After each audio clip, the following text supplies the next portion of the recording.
క్రీస్తునందు ప్రియమైన వర్లారా యేసుక్రీస్తు నామములో మీ అందరికీ వందనాలు తెలియపరుస్తున్నాను. ఈ దినమున దేవుడు వాగ్దానముగా ఇచ్చిన మాట కీర్తనల గ్రంథము 136వ అధ్యాయము 3వ వచనం. ప్రభువుల ప్రభువునకు కృతజ్ఞతాస్తుతులు చెల్లించుడి, ఆయన కృప నిరంతరం ఉండును. క్రీస్తునందు ప్రియమైన వర్ల దేవుడు చెప్తున్న మాట ఏమిటంటే, ప్రభువుల ప్రభువునకు కృతజ్ఞతాస్తుతులు చెల్లించుడి.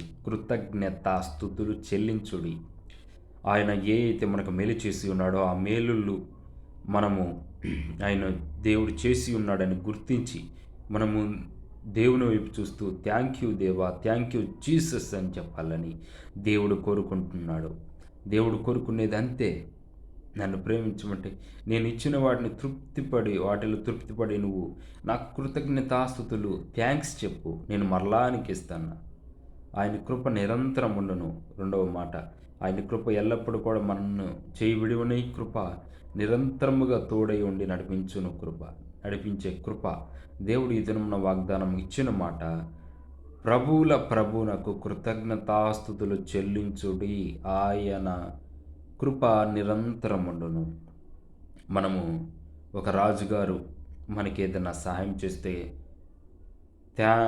కృతజ్ఞతలు ప్రభు, థ్యాంక్స్ ప్రభు అని చెప్పి అంటాం. అలాగైతే ప్రభువుల ప్రభువునకు ఈ చిన్న రాజులుగా ఉన్నవారే మీకు ప్రభువులైన ఎడల వారికంటే వారందరి మీద ప్రభువైన యేసుక్రీస్తుని యెహోవా దేవుని మీరు ఆయనకి కృతజ్ఞతాస్తుతులు చెల్లించాలని ఆయన కోరుకుంటున్నాడు.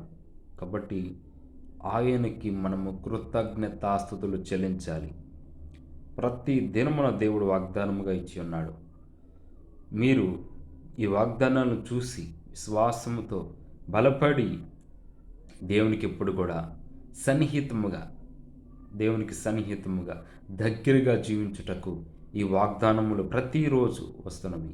దేవుడు దయచేసి ఉన్నాడు. ఆ వాగ్దానమును చూసి ఆత్మీయ జీవితంలో బలపడి ఎదుగునట్లు దేవుడు సహాయం చేస్తాడు. మీ అందరికీ దేవుడు ఈ మాటలను దీవించునుగాక.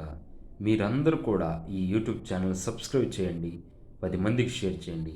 ప్రతిరోజు దేవుడు వాగ్దానముగా ఇచ్చి ఉన్న మాటను తెలుసుకొనుటకు ఒక 2.5 నిమిషాలు తప్పకుండా చూసి దేవుని మాటలు నేర్చుకోవాలని, ఆత్మీయ జీవితంలో ముందుకు సాగాలని నేను ప్రేమతో ఆశిస్తున్నాను.